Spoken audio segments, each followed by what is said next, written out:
Hello everyone. This video about the whole theory of +1 accounts. First chapter है introduction of accounting. इसमें meaning आ रहा है पहला book keeping का. बुक कीपिंग का मतलब क्या होता है? Recording of transactions. अकाउंटिंग का मतलब एक स्टेप लर्न कर लो, IRCSIC. That is process of identifying. I for identifying, R for recording, C for classifying, S for summarising, I for interpreting and communicating financial transactions. IRCSIC learn कर लेना. ये accounting का meaning है. Accountancy क्या होता है? वो ब्रांच जो हमें बताती है why and how to prepare the books of account, यानी कि अकाउंटेंसी मेथड्स बताती है. ऑब्जेक्टिव क्या है अकाउंटिंग के? सिस्टमेटिक रिकॉर्ड होता है. हम प्रॉफिट एंड लॉस कैलकुलेट करते हैं, बैलेंस शीट बनाकर फाइनेंशियल पोजीशन देखते हैं और अपने यूजर्स को इन्फॉर्मेशन प्रोवाइड करते हैं in order to make decision whether to invest the money into the business और नॉट. अगर जो आपने ऑब्जेक्टिव लर्न करे हैं सेम आप फंक्शंस भी कर सकते हो. अगर कुछ चेंज करना है तो ये और भी है. प्रोसेस वही है IRC जो ऊपर आपने करा है CSIC, वही सेम प्रोसेस है. फर्स्ट स्टेप है आइडेंटिफिकेशन, सेकेंड स्टेप है recording, third classifying, fourth summarising, fifth interpreting, sixth communicating. Next topic है अकाउंटिंग साइंस और आर्ट है. यस इट इज बोथ, क्योंकि इसमें recording, classifying, summarising financial transactions की होती है. ये हमें बिजनेस का प्रॉफिट और लॉस बताने में हेल्प करती है, पर जो सब कुछ किया जाता है, कैसे अकाउंट्स मेंटेन किए जाते हैं, वो हमारे प्रिंसिपल बेस्ड है. दैट्स वाई ये साइंस और आर्ट दोनों है. आपने जो ऑब्जेक्टिव करे थे लर्न, वो आप ऑब्जेक्टिव और फंक्शन को मिक्स करके आप एडवांटेजेस भी लिख सकते हो. तीनों के लिए आप 5-6 पॉइंट लर्न कर लो, सेम ही है. लिमिटेशंस यानी कि not fully exact. Accounting yearly basis होते हैं. अगर आपने मंथली इन्फॉर्मेशन 6 मंथली, फोर्टनाइटली देखनी है तो कंप्लीट इन्फॉर्मेशन नहीं देगा. ठीक है जी. ये क्वालिटेटिव मेजर, क्वालिटेटिव टर्म्स को इग्नोर करता है, किसी की ऑनेस्टी को रिकॉर्ड नहीं करता. ट्रांजेक्शन जो मनी में लिखी जाती है वही रिकॉर्ड करता है. प्राइस लेवल चेंजेस को इग्नोर करता है. विंडो ड्रेसिंग मतलब होता है manipulation of figures, not free from bias. अगर आपने प्रॉफिट 6 मंथ्स या 3 मंथ्स बाद देखना है तो एस्टीमेट्स होगा, और एस्टीमेट्स हमेशा बायस्ड होते हैं. नेक्स्ट है इसकी 3 ब्रांचेस हैं. Financial, cost, management. फाइनेंशियल में आप फाइनल अकाउंट्स बनाते हो, that is trading, P&L, balance sheet. Costing में आप कॉस्ट ऑफ प्रोडक्ट को देखते हो, और मैनेजमेंट अकाउंटिंग में आप how to manage the business की पॉलिसीज को क्रिएट करते हो. ठीक है. नेक्स्ट टॉपिक है हमारा, आप ये 3 ही लर्न कर लेना. इसमें 2 एक्स्ट्रा हैं, social responsibility accounting and human resource accounting. Social responsibility accounting में हम सोशल कॉस्ट और बेनिफिट्स को देखते हैं. ह्यूमन रिसोर्स अकाउंटिंग में हम अपने बिजनेस के ह्यूमन रिसोर्सेज की इन्वेस्टमेंट को देखते हैं. रोल्स है अकाउंटिंग के बिजनेस में, हिस्टोरिकल रिकॉर्ड. नेक्स्ट बहुत इंपॉर्टेंट टॉपिक है reliability, understandability, relevance, comparability. Reliability मतलब है जो इन्फॉर्मेशन आपने लिखी है that should be reliable in the books of account. Relevant होनी चाहिए, कुछ भी रेलेवेंट नहीं. घर की इन्फॉर्मेशन नहीं होनी चाहिए, बिजनेस की होनी चाहिए. अकाउंट्स ऐसे प्रिपेयर करें अगर लास्ट ईयर के साथ कंपेयर करना चाहे तो कर सकें. जो लैंग्वेज यूज हो वो ईजिली अंडरस्टैंडेबल हो. ठीक है जी. फिर इसके 2 तरह के यूजर हैं, इंटरनल एक्सटर्नल. आप मिक्स करके कुछ भी लर्न कर लेना. ठीक. ये देखो, ये जैसे है नीड ऑफ अकाउंटिंग इन्फॉर्मेशन, ये 5 यूजर आप अच्छी तरह लर्न कर लो. 6 owners, management, employees, investors, lenders, suppliers. कुछ टर्म्स है इसकी. ट्रांजेक्शन क्या होता है? Dealing between 2 person either in cash और ऑन क्रेडिट. अकाउंट क्या होता है? Recording, summary of recording of transaction. Capital, amount invested by businessman into business. When amount drawn by businessman for personal use is called drawings. When we are liable to pay someone that is called liability. Liability current, which should be paid within a year, that is current liability. Which should be paid after 1 year, that is non-current. Assets, all the rights or legal properties which belong to the business, owned by business, is called asset. ये भी 2 तरह के हैं, current और non-current. Current, which should be converted into cash within 1 year. Non-current, which should be purchased once but benefit goes for a long period of time. It is of 2 types, tangible और intangible. Tangible में आपके सारे fixed asset आ जाएंगे, intangible में आपके सारे goodwill, trademarks, copyrights, patent जैसे asset आ जाएंगे. Receipts, all the amount received by business is called receipt. ये भी 2 तरह की होती है, कैपिटल और रेवेन्यू. कैपिटल लॉन्ग टर्म होती है, रेवेन्यू रेगुलर नेचर की है. जो P&L profit and loss account की बाई साइड पे रिसिप्ट्स आती हैं वो रेवेन्यू रिसिप्ट्स हैं. Expenditure the amount which is incur to earn income is called expenditure. ये भी 3 तरह का है. कैपिटल एक्सपेंडिचर, जो आप फिक्स एसेट पे खर्चा करते हो वो कैपिटल एक्सपेंडिचर है. जो आप प्रॉफिट एंड लॉस के डेबिट साइड पे लिखते हो, the expenditure which is incurred for earning income is called revenue expenditure. Deferred revenue expenditure होता है जिसकी नेचर आपकी रेवेन्यू है पर इसका बेनिफिट मोर देन ईयर्स के लिए चलता है, मोर देन 1 ईयर के लिए, इसलिए इसको डेफर्ड रेवेन्यू बोलते हैं. इसकी बेस्ट एग्जांपल है एडवर्टीजमेंट. एक्सपेंस क्या है? Regular expenses. ठीक है जी. Prepaid outstanding. इनकम क्या है? Economic benefits which is earned by a business. Profit क्या है? When expenses are less than income. Profit 2 तरह का है. ट्रेडिंग की balancing figure gross, profit and loss की नेट प्रॉफिट. गेन आपका इरेगुलर होता है, ये कभी कभी होने वाला प्रॉफिट है, इसलिए इसको गेन बोलते हैं. जब आपके खर्चे ज़्यादा हो जाएंगे एक्सपेंसेस से, सॉरी इनकम से, तो लॉस होगा. नेक्स्ट है गुड्स. वो आर्टिकल जो आपने फर्दर सेल के लिए खरीदी हैं. परचेजेस, जो गुड्स आपने खरीदी हैं, परचेज करी हैं, that is called purchases. The goods returned by businessman to its supplier is called purchase returns. Sales, sales आप कैसे कह सकते हो? वो गुड्स एंड सर्विसेज जो आप मार्केट में सेल करते हो to customer. The goods which are sold to customer is called sales and the goods returned by customer is called sales return. Purchase return का दूसरा नाम है returns in outward. Sales return का दूसरा नाम है रिटर्न्स इनवर्ड. स्टॉक, जो आपका बच गया, the stock left with the business is called, the goods remain unsold left with the business is called stock. ठीक है. स्टॉक आपका 2 तरह का है, रॉ मटेरियल का, वर्क इन प्रोग्रेस का. ट्रेड रिसीवेबल क्या होते हैं? Debtor plus BR. ठीक है जी. डेटर वो person to whom goods are sold on credit. Bills receivable क्या होते हैं? It is a bill accepted bye debtor. Trade payable क्या होते हैं? Creditor plus bills payable. Creditor to whom amount should be paid by a business. Bills payable क्या होते हैं? The bill which is issued by creditor accepted by us. Cost, the income, the amount of expenditure which is incurred to earn income is called cost. Discount, deduction in price. 2 तरह का है, trade और cash. Trade को quantity बोलते हैं, bulk purchase पे मिलता है. कैश डिस्काउंट प्रॉम्प्ट पेमेंट के लिए. वाउचर क्या है आपका? एविडेंस. ठीक है जी. नेक्स्ट सेकंड चैप्टर है थ्योरी बेस ऑफ अकाउंटिंग. इसमें गैप की फुल फॉर्म लर्न कर लो. जनरली एक्सेप्टेड अकाउंटिंग प्रिंसिपल, ये कुछ प्रिंसिपल जो all over the world same चलती हैं. ठीक. अब कौन कौन सी हमारी अजम्पशंस हैं? Going concern, consistency, accrual. Going concern में business should go for a indefinite period of time. ठीक. इसी के करके हम एसेट्स को डिवाइड करते हैं फिक्स्ड और करंट एसेट में, लाइबिलिटीज को करंट लाइबिलिटी और लॉन्ग टर्म लाइबिलिटी में. Consistency, that method should be adopted by a businessman should be consistent throughout the year. Accrual, outstanding, prepaid, accrued, received in advance should be recorded in the books of account. Business entity, business and businessman both should have separate entity. That's why capital और drawings में difference होता है. Money measurement, only monetary transactions are recorded in the books of account. Accounting period, account should be divided into life cycle that is of 1 year. आप इसको divide कर सकते हैं 2 साल में, फाइनेंशियल और calendar year. Financial means 1 April to 31 March, calendar में 31 दिसंबर तक. ठीक है जी. नेक्स्ट है full disclosure. Complete information should be recorded in the books of account for the investor और creditor. Materiality, only important information should be disclose in the books of account. कोई भी non material thing should not be recorded in the books of account. Prudence और conservatism very very important. Anticipate no profit, always provide for losses. ये line याद रखना. इसकी best example है provision for discount, sorry provision for doubtful debts. Cost और historical concept कहता है asset should be recorded at its cost. Matching concept, same year expenses should be compared with same year income. Dual, आपकी accounting equation है asset equal to capital plus liability. ठीक. Next है revenue recognition. When amount should B realised. इसमें आप example लिख सकते हो. Placement of order, delivery of goods, payment received. Placement of order में कभी भी अपनी रेवेन्यू रिकग्नाइज नहीं होती. डिलीवरी ऑफ गुड्स और पेमेंट रिसीव्ड पे होती है. वेरिएबल ऑब्जेक्टिव कंसेप्ट ये कहता है all the transaction should be complement with all the vouchers.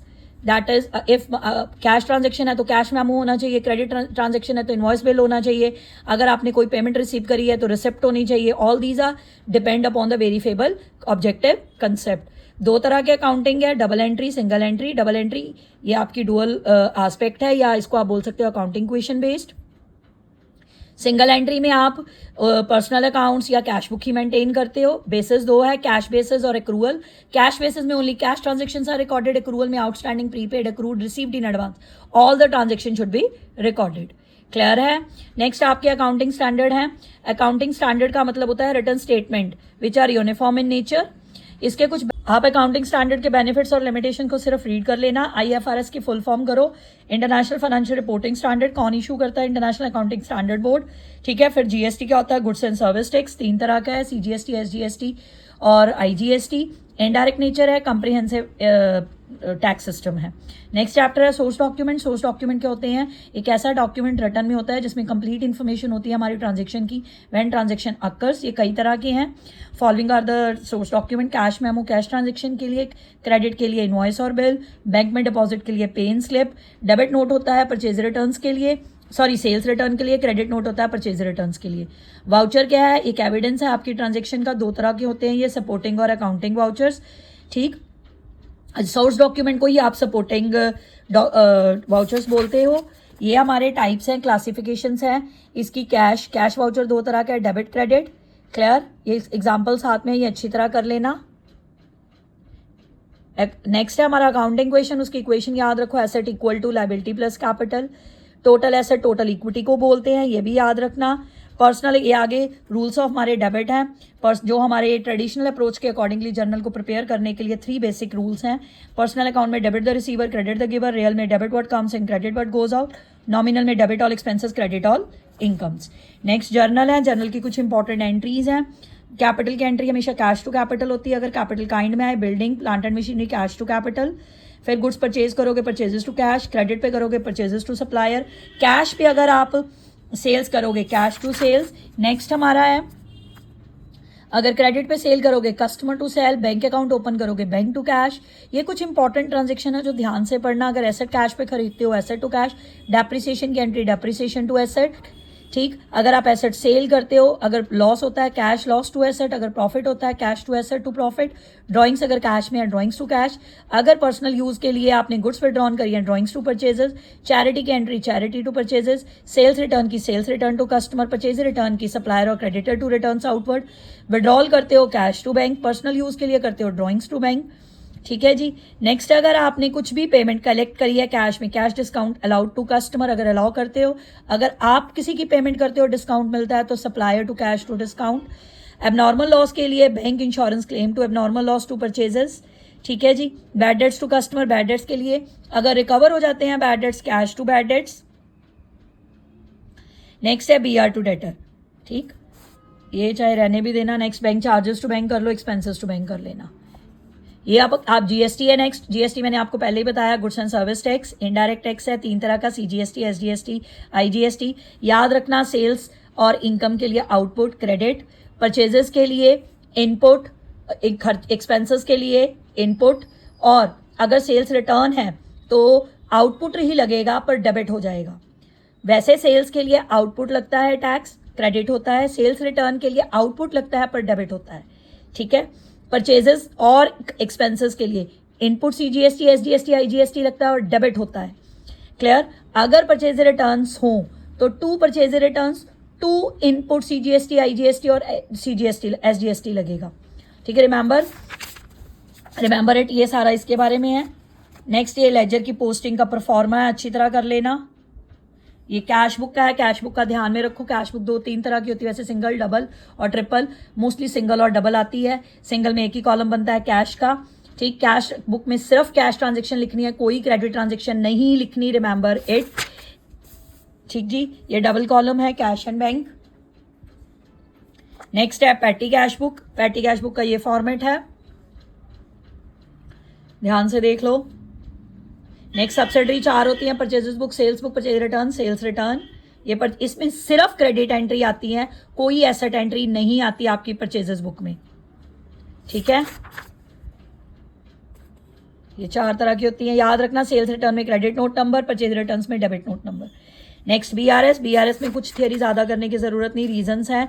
वो 10 रीजंस को अच्छी तरह पढ़ लेना कि क्यों हमारी BRS हमें बनानी पड़ती है, पासबुक और कैश बुक मेंटेन क्यों नहीं मैच होती। एक मैं आपको याद करवा दूं, कैश बुक का फेवरेबल बैलेंस क्या है? डेबिट। ठीक, यानी कि प्लस साइड लिखना है। और अनफेवरेबल बैलेंस क्या है? क्रेडिट, माइनस साइड लिखना है, चाहे क्रेडिट लिखा हो चाहे ओवरड्राफ्ट लिखा हो। अगर पासबुक का फेवरेबल बैलेंस क्या है? क्रेडिट प्लस साइड, डेबिट है तो माइनस, ओवरड्राफ्ट है तो माइनस। ठीक है, ये 10 मिस्टेक्स हैं, आप अच्छी तरह पढ़ लेना। Next chapter is depreciation provision and reserve. Depreciation का क्या मतलब होता है? Decrease in the value of an asset by continued use of it. ठीक है, डेप्रिसिएशन के साथ अदर 4 टर्म्स होती हैं। डेप्रिसिएशन फिक्स्ड एसेट के लिए यूज होता है, डिप्लीशन नेचुरल रिसोर्सेज के लिए लाइक माइंस और वेल्स के लिए, इंटेंजिबल एसेट डेप्रिशिएट वर्ड नहीं यूज करते, उनके लिए करते हैं अमोर्टाइज्ड। अगर टेक्नोलॉजी पुरानी हो जाए उसके लिए वर्ड यूज होता है ऑब्सोलेंस। अब रीजंस क्या है या कॉजेज क्या है कि डेप्रिसिएशन प्रोवाइड की जाती है? First one, continues use, wear and tear. Next, passage of time, लगातार टाइम से यूज करने के बाद एसेट पुराना हो जाता है, इसलिए वो डेप्रिशिएट हो जाता है। अगर टेक्नोलॉजी पुरानी हो गई तो वो ऑब्सोलीट हो जाएगी। अब नीड क्या है? सेम ईयर के एक्सपेंसेस को सेम ईयर की इनकम से कंपेयर करने के लिए, प्रॉफिट कैलकुलेट करने के लिए, टैक्स देने के लिए, अपनी ट्रू एंड फाइनेंशियल पोजीशन देखने के लिए हमें डेप्रिसिएशन की ज़रूरत होती है। अब 3 फैक्टर हैं जो इसे अफेक्ट करते हैं, कॉस्ट है, स्क्रैप वैल्यू है और एस्टिमेटेड लाइफ है। इसके 2 मेथड हैं इस चैप्टर में, SLM स्ट्रेट लाइन मेथड और दूसरा रिटर्न डाउन। स्ट्रेट लाइन का दूसरा नाम है फिक्स्ड इंस्टॉलमेंट ओरिजिनल कॉस्ट। ठीक है, फिक्स्ड इंस्टॉलमेंट ओरिजिनल कॉस्ट। अगर आपको डेप्रिसिएशन नहीं गिवन होगी तो आप फॉर्मूला लगाओगे SLM के under, cost of asset minus scrap value upon estimated life. ये सब आपको गिवन होंगे। ठीक, अगर आपको रेट निकालना है, परसेंटेज में निकालनी है डेप्रिसिएशन, 1 मार्क्स के लिए बहुत इंपॉर्टेंट है, MCQ के लिए इंपॉर्टेंट है, annual depreciation upon cost of asset into 100। ठीक, नेक्स्ट इसका टॉपिक है return down value method. Return down value method में आप क्या निकालोगे? इसका नाम है रिटर्न डाउन का रिड्यूसिंग बैलेंस मेथड और डिमिनिशिंग बैलेंस मेथड। क्लियर? बस इसमें आप यही करना, डेप्रिसिएशन में और कुछ नहीं important theory point of view से। ये इसका डिस्पोजल अकाउंट है, अगर आ जाए तो ध्यान से देख लो, डिस्पोजल की कभी कोई बैलेंसिंग फिगर नहीं निकलती, ये हमेशा मैच होता है। नेक्स्ट चैप्टर है provision, provision and reserves. Provision और रिजर्व का डिफरेंस वेरी वेरी इंपॉर्टेंट। अब प्रोविजंस क्या होती है? नोन लायबिलिटीज के लिए, जो आपकी लायबिलिटी पता है फ्यूचर में आपको पे ऑफ करनी ही करनी है, उस लायबिलिटी के लिए जो एक्सपेंस है दैट इज कॉल्ड, उसके लिए जो हम अमाउंट असाइड करके रखते हैं उसको बोलते हैं प्रोविजन। इसकी बेस्ट एग्जांपल है provision for doubtful debt, provision for depreciation. Clear? Next है रिजर्व। रिजर्व हम हमेशा अमाउंट सेट असाइड करते हैं अपना प्रॉफिट का फॉर फ्यूचर कंटीजेंसीज। आपको फ्यूचर में कभी कोई प्रॉब्लम हो जाए उसके लिए जो पैसा आपको चाहिए उसे हम बोलते हैं रिजर्व। रिजर्व कितनी तरह का है? रेवेन्यू रिजर्व, ये रेगुलर नेचर का होता है। ये आगे 2 तरह के हैं, जर्नल रिजर्व और स्पेसिफिक। जर्नल किसी भी पर्पस के लिए यूज़ कर सकते हैं, स्पेसिफिक हम पर्टिकुलर पर्पस के लिए ही यूज़ करेंगे। कैपिटल रिजर्व कैपिटल प्रॉफिट से बनाया जाता है। सीक्रेट रिजर्व वो रिजर्व होता है जो हम बुक्स ऑफ अकाउंट में शो नहीं करते, यानी कि इसे बैलेंस शीट में नहीं लिखा जाता। अगर आपने अपने एसेट की वैल्यू को अंडर या ओवर वैल्यू करा है, उसके लिए कोई रिजर्व क्रिएट करा है, तो वो हिडन या सीक्रेट रिजर्व है। क्लियर? नेक्स्ट हमारा ट्रायल बैलेंस है। ट्रायल बैलेंस का मतलब होता है मैथमेटिकल एक्यूरेसी को चेक करने के लिए जो हम स्टेटमेंट बनाते हैं उसे हम ट्रायल बैलेंस बोलते हैं। ये इसका परफॉर्मा है ट्रायल बैलेंस का, डेबिट बैलेंस, क्रेडिट बैलेंस, ये सारी टर्म्स हैं। ठीक है जी। नेक्स्ट है ROE, रेक्टिफिकेशन ऑफ एरर। ये इंपॉर्टेंट चैप्टर है थियरी पॉइंट ऑफ व्यू से। रेक्टिफिकेशन ऑफ एरर में हम एरर्स को रेक्टिफाई करते हैं, पर पहले पता होना चाहिए कितनी तरह की एरर है। First one is error of commission. इसका मतलब होता है wrong posting, wrong totalling, wrong carry forward. ठीक। एरर ऑफ ओमिशन का मतलब, ये 2 तरह की होती है। ओमिशन का मतलब हम एंट्री लिखना ही भूल गए, पार्शियल और फुल। नेक्स्ट है प्रिंसिपल एरर, आपने गलत लगाया है, जैसे आपने रेवेन्यू को कैपिटल एक्सपेंडिचर और कैपिटल को रेवेन्यू लिख दिया। कंपनसेटिंग एरर एक ऐसी एरर है जिसे डिडक्ट करना बहुत मुश्किल है, जैसे आपने डेटर का अमाउंट, डेटर के अंडर राम और श्याम है 300 400, टोटल डेटर 700 है। अब राम के आगे आपने 400 लिख दिया, श्याम के आगे आपने 300 लिख दिया, टोटल तो 700 ही रहा। This is called compensating error. ठीक है जी। इसमें ये भी इंपॉर्टेंट क्वेश्चन है कि कौन सी एरर ट्रायल बैलेंस को इफेक्ट करती हैं, कौन सी नहीं करती, ये भी ध्यान से पढ़ लेना। क्लियर? अगर ट्रायल बैलेंस मैच ना हो, बाई चांस आपका ट्रायल बैलेंस मैच ना हो, डेबिट शॉर्ट आ जाए, क्रेडिट शॉर्ट आ जाए, तो आप सस्पेंस अकाउंट ओपन कर सकते हो। नेक्स्ट चैप्टर है financial statement. Financial statement without adjustment में इंपॉर्टेंट है परफॉर्मा, ऑपरेटिंग प्रॉफिट का फॉर्मूला और मार्शलिंग ऑफ बैलेंस शीट। ठीक है जी। मार्शलिंग ऑपरेटिंग प्रॉफिट का फॉर्मूला ये रहा, net cell minus operating cost. इसके फॉर्मूले अच्छी तरह लर्न कर लेना। विदाउट एडजस्टमेंट वैसे प्रैक्टिकल्स के लिए इंपॉर्टेंट है, पर इसमें कुछ टॉपिक है विदाउट एडजस्टमेंट जो थियरी पॉइंट ऑफ व्यू से इंपॉर्टेंट है। फर्स्ट वन है ऑपरेटिंग प्रॉफिट। नेक्स्ट ये इसका परफॉर्मा है, इसका एक इंपॉर्टेंट क्वेश्चन है मार्शलिंग ऑफ बैलेंस शीट.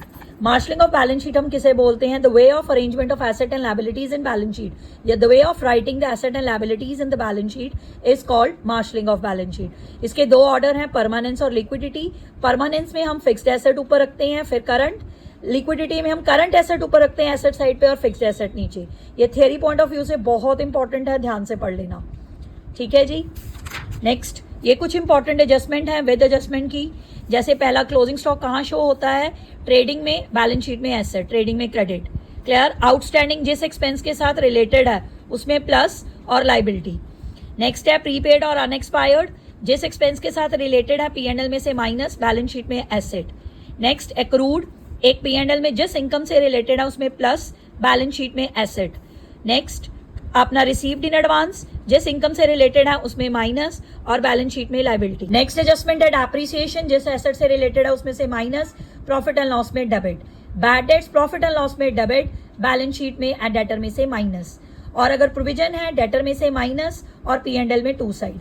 अगर आप मेरे मेथड से करोगे तो मैं इसमें P&L में लिखती हूँ 2ON स्क्वायर, ON स्क्वायर, और ओल्ड प्रोविजन में लाइबिलिटी साइड, क्रेडिट साइड पे लिखती हूँ. ON स्क्वायर का क्या मतलब है? Old bad debts plus new bad debts plus new provision. This is my method. If anybody wants to follow it. Old bad debts plus new bad debts plus new provision, ON square. और जो old provision trial balance में given होती है अंदर, उसे आप by side पे लिख सकते हो. अगर नहीं इधर से माइनस करना चाहते डेबिट साइड पे, आप उसे बाय साइड पे लिख देना. This is also one of the method. ध्यान से देख लो. ओल्ड किसे बोलते हैं? जो ट्रायल बैलेंस में गिवन हो. न्यू किसे बोलते हैं? जो एडजस्टमेंट में गिवन हो. अब डेटर में से न्यू ही माइनस होती हैं सिर्फ. पहले न्यू बैड डेट्स माइनस करो, जो बैलेंसिंग फिगर आएगी उस पर न्यू प्रोविजन लगा लेना. ठीक है जी. ये बैलेंस शीट में इसकी एडजस्टमेंट है. डिस्काउंट ऑन डेटर कैसे निकलता है? पहले न्यू बैड डेट्स माइनस, फिर न्यू प्रोविजन, फिर डिस्काउंट ऑन डेटर की प्रोविजन. जो फिगर आएगी न्यू प्रोविजन के बाद डेटर्स का बैलेंस आएगा, उस पे provision for discount on debtor लगाते हैं. और ये प्रॉफिट एंड लॉस अकाउंट में टू साइड पे जाती है. क्लियर. नेक्स्ट है manager commission, very very important. ये बैड डेट्स, प्रोविजन और ये मैनेजर कमीशन. मैनेजर कमीशन हमारी एक P&L में 2 जाती है, एक लायबिलिटी जाती है. पर बिफोर आफ्टर का ध्यान रखना. बिफोर में फॉर्मूला होता है rough profit into rate over 100, और आफ्टर में फॉर्मूला होता है rough profit into rate over 100 plus rate. Clear. Rough profit कैसे निकालते हैं? सारे P&L का क्रेडिट का टोटल कर लेना, उसमें से डेबिट माइनस कर लेना. मैनेजर की कमीशन को निकालने से पहले जो प्रॉफिट होगा उसे हम रफ प्रॉफिट बोलते हैं. नेक्स्ट एडजस्टमेंट है लॉस की. ये आप क्या करोगे? ट्रेडिंग में आप परचेजेस में से भी माइनस कर सकते हो, बाई साइड भी लिख सकते हो. ठीक है. अगर आपको फुल क्लेम मिलेगा तो एसेट जाएगा.